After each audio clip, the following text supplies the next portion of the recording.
am Ilaria Capua. I am the director of the One Health Center of Excellence at the University of Florida. And I was fortunate enough to participate in the kickoff meeting of the REGROUP project organized by Piero Tortola.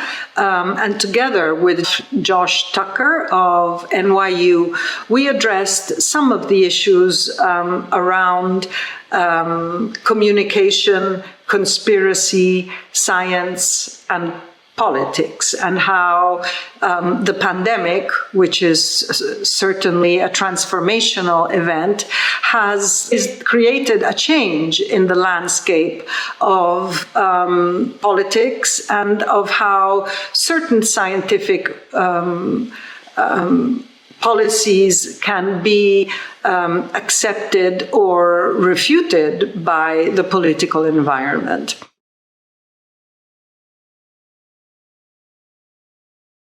Science has never had an easy way in politics. It has often, throughout history, throughout millennia, actually found many obstacles and hurdles before it was accepted. And nowadays, things have not changed. We know that there are teams of people out there who are conspiracy theorists and who every day try to influence the public sentiment and the public opinion on for example, the origins of COVID-19 and the management, in this case, of the pandemic.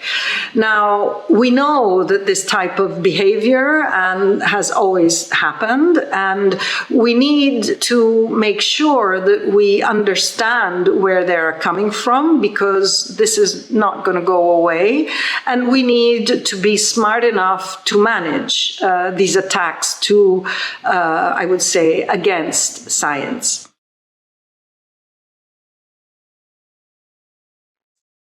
Now, this is easier to say than to do, simply because we know that there is a landscape of transversal communication through social media, and we are also working on issues that for which there is a lot of uncertainty. I mean, scientists have had to give indications and guidelines on managing an emergency, high-impact health emergency, without knowing much about the virus, without knowing much about the origins of the virus, and without knowing much about how the virus would behave.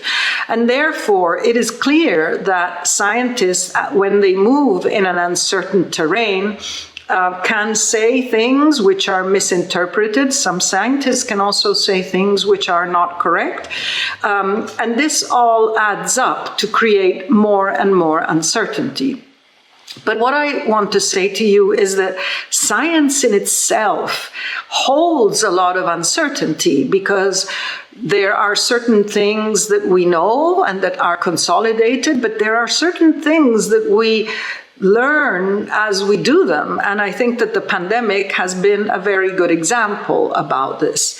Science is not a dogmatic truth. It does not hold any dogmatic truth. But science, because we can always improve, and there are always better ways of doing things and understanding things, is in constant evolution.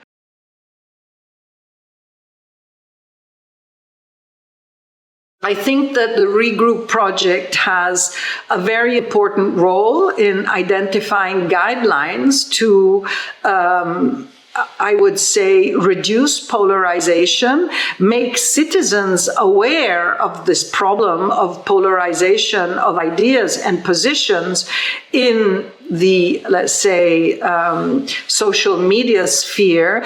But it also has the role, I think, of bringing forward new ideas that can be used as a starting point to address certain complex and thorny issues from a multidisciplinary perspective, because I do think that on one hand scientists must have a very important role in certain topics, but it should not be, scientists should not be left alone. They should not be left to operate in a context which only includes scientists. It should also actually be a context in which other people, such as political scientists, such as ethicists, such as lawyers and people who understand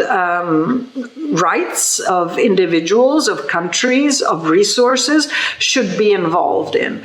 And so I am very glad to have been part of this kickoff meeting, and I look forward to collaborating with you on this topic as the project progresses.